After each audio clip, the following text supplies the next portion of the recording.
காட்டுமன்னார் கோயில் பேரூராட்சி அம்மா மக்கள் முன்னேற்ற கழக செயலாளர் நண்பர் துரைப்பாண்டி அவர்களின் முத்துப்பாண்டி அவர்களின் இல்ல திருமண விழாவிற்காக வருகை புரிந்திருக்கின்றோம். நீங்க வேற எதுவும் கேளுங்க.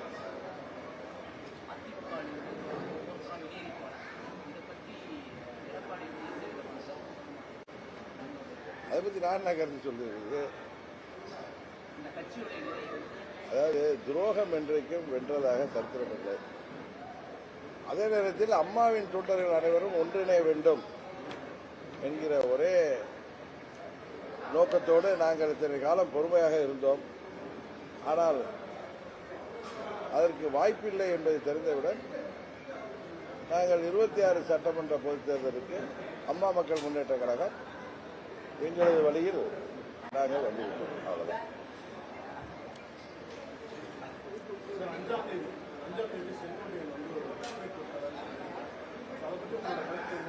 அஞ்சாம் தேதி பொறுத்திருக்கலாம். அவர் என்ன சொல்றாரு பாப்போம். எனக்கு யூகம்லாம் பண்ண தெரியாது.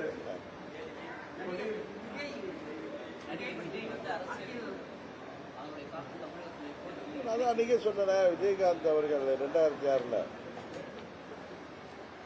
எப்படி ஒரு தாக்கத்தை உருவாக்கினாரோ அது போன்ற தாக்கம் 26 ஏற்படுவதற்கு வாய்ப்பு இருக்கிறது என்று நான் நினைக்கிறேன். எல்லா கட்சிகளுக்குமே ஒரு திரைப்படத்துறையிலிருந்து திரு விஜயகாந்த் வந்தப்ப எல்லா கட்சிகளையும் பாதித்த போது இந்த முறை எல்லா கட்சிகளுக்கும் பாதிப்பு வரும் தான் நீங்க சொன்ன.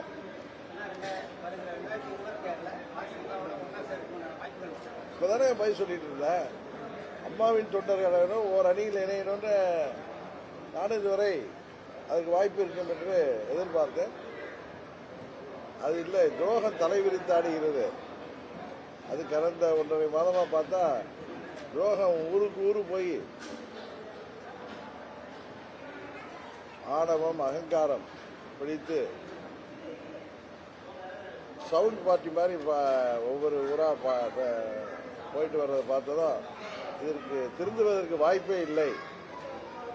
ஏதோ துரோகம் நாங்கள் செய்தது சரி என்பதை போல ஒரு எண்ணத்தை உருவாக்கி வருவதை எப்படி அம்மா மக்கள் முன்னேற்ற கழக தொண்டர்கள் ஏற்றுக்கொள்வார்கள்? அதனால்தான் நாங்கள் அம்மாவின் தொண்டர்கள் அனைவரும் ஓரணியில் இணைய வேண்டும் என்பதற்காக நாம் காத்திருந்தது. அது இனியும் காத்திருப்பது சரியல்ல என்பதை உணர்ந்து எங்கள் தொண்டர்கள் நிர்வாகிகளின் விருப்பத்திற்கேற்ப நாங்கள் எங்கள் வழியிலே செல்கிறோம்.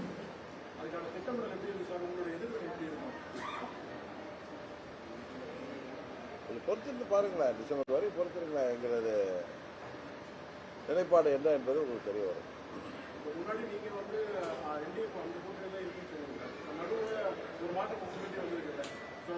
அதான் சொன்னேன் 24 பாராளுமன்ற பொதுத் தேர்தலின் போது மோடி அவர்கள் 3வது முறையாக முதலமைச்சராக வேண்டும், பிரதமராக வேண்டும் என்கிற ஒரே நோக்கத்தோடு நாங்கள் அன்கண்டிஷனலா தேசிய ஜனநாயக கூட்டணியில் இணைந்தோம். ஆனால் இப்பொழுது நடைபெற இருக்கிறது 2026 வர இருக்கிறது தமிழ்நாட்டுக்கான சட்டமன்ற பொதுத் தேர்தல். இது தமிழ்நாட்டின் தலையெழுத்தை நிர்ணயிக்கக்கூடிய தேர்தல். இந்த தேர்தலில் அம்மாவின் தொண்டர்கள் அனைவரும் ஓர் அணியில் ஒன்று திரண்டு ஒரு சரியான முதலமைச்சரை வேட்பாளரை தருவார்கள் என்று நாங்கள் பொறுமையாக காத்திருந்தோம். வேற ஒன்றும் இல்லை. யாருடைய என்ன சொல்றது, யாருடைய ஓரப்பார்வைக்காக நாங்கள் காத்திருக்கவில்லை. யாருக்கும் பயந்தும் எதுவும் செய்யவில்லை. அம்மாவின் தொண்டர்கள் ஓரணியில் இணைவார்கள். அதற்கு அம்மாவின் கட்சியைச் சேர்ந்தவர்கள் சரியான முயற்சியை செய்வார்கள், நடவடிக்கை எடுப்பார்கள் என்று பார்த்தோம். ஆனால் அவர்கள் துரோகத்தை தூக்கி தலையில் வைத்துக் கொண்டு ஊர் ஊராக தெரிவதை பார்த்தால் இதற்கு வழியே இல்லை.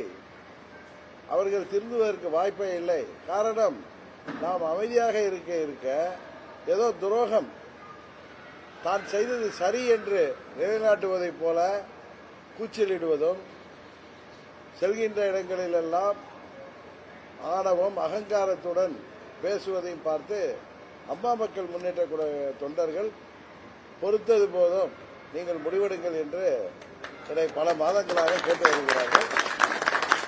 நான் பொறுமையாக இருந்தேன். உணர்ச்சி வசப்பட்டெல்லாம் அந்த முடிவு எடுக்கல. நிதானமாக யோசித்து எங்கள் நிர்வாகிகளும் தொண்டர்களுடன் கலந்து ஆலோசித்து நாம் எப்படி துரோகத்தை ஏற்றுக்கொள்ள முடியும். இந்த இயக்கம் தொடங்கப்பட்டதே ஒரு சிலரின் துரோகத்திற்கு எதிராகத்தான் இந்த இயக்கம் உருவாக்கப்பட்டது. ஆனால் அவர்கள் திருந்துவார்கள் அல்லது திருத்துவார்கள் என்று நம்பினோம். ஆனால் எந்த வாய்ப்பும் தெரியவில்லை. அதனால் நாங்கள் எங்கள் வழியில் செல்கிறோம்.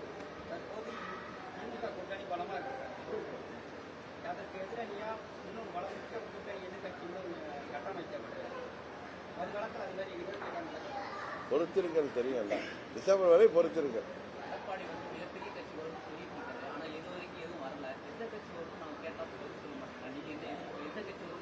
அவர் பதில் சொல்றதா? பதில் இல்லைன்னு அர்த்தம். திரும்ப திரும்ப சொல்றேன், திருப்பி சொல்லல, திரும்ப சொல்றேன். நாங்கள் அம்மாவின் தொண்டர்கள் ஓரணியில் இணைய வேண்டும். அதுதான் நல்லது, தமிழ்நாட்டிற்கு நல்லது என்கிற ஒரே நோக்கத்தோடு 21 தேர்தலிலும் நாங்கள் அதற்காக முயற்சி செய்த பாரதிய ஜனதா கட்சிக்கு உறுதுணையாக இருந்தோம். ஆனால் அந்த முயற்சி பலிக்கவில்லை. இப்பொழுது மாண்புமிகு அமித்ஷா அவர்களின் முயற்சி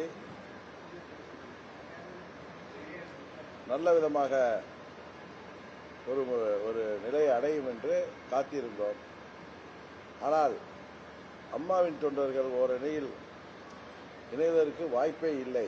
காரணம், முதலமைச்சராக தன்னை மார்த்தட்டிக் கொள்பவர்கள் தாங்கள் செய்த துரோகத்தை நியாயப்படுத்துகின்ற விதமாக தாங்கள் சரியானவர்கள் என்பதை போல ஊராக சென்று ஆணவம், அகங்காரம் இதோடு கூச்சலிட்டு வருவதை பார்த்த பிறகு நான் அமைதியாக இருந்தாலும் சற்று காலம் பொறுத்திருந்து முடிவெடுக்க வேண்டும். இருந்தாலும் எங்கள் தொண்டர்களும் நிர்வாகிகளும் என்னை பார்க்கின்ற பொழுதெல்லாம் நான் யாரை எதிர்த்து இந்த இயக்கம் கண்டோமோ அவர்களை தோளில் தூக்கிச் செல்ல நாம் ஒன்றும் ஏமாளிகள் அல்ல, நல்ல முடிவெடுக்க வேண்டும் என்று சொன்னார்கள். நானும் 3-4 மாதங்கள் டெல்லியைச் சேர்ந்தவர்கள் நல்ல ஒரு முடிவெடுப்பார்கள் என்று காத்திருந்தோம். ஆனால் அதற்கு வாய்ப்பு தெரியவில்லை. அதனால் டிசம்பர் மாதத்தில் அடுத்த கட்ட நடவடிக்கை என்ன என்பதை பற்றி நாங்கள் உங்களுக்கு தெரிவிப்போம்.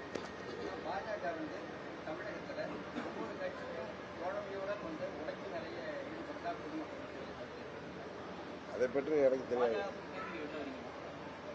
தேசிய ஜனநாயக கூட்டணியிலிருந்து நாங்கள் வெளியில் வருகிறோம் தான் சொல்லிட்டேங்க. அதான் சொல்றேன், எங்கள் நிலைப்பாடு என்னங்கிறத டிசம்பர்ல அறிவிப்பேன்னு சொல்லிட்டேன். இதுக்கு மேலே நான் தமிழ்ல தானே சொல்றேன். ஓகே.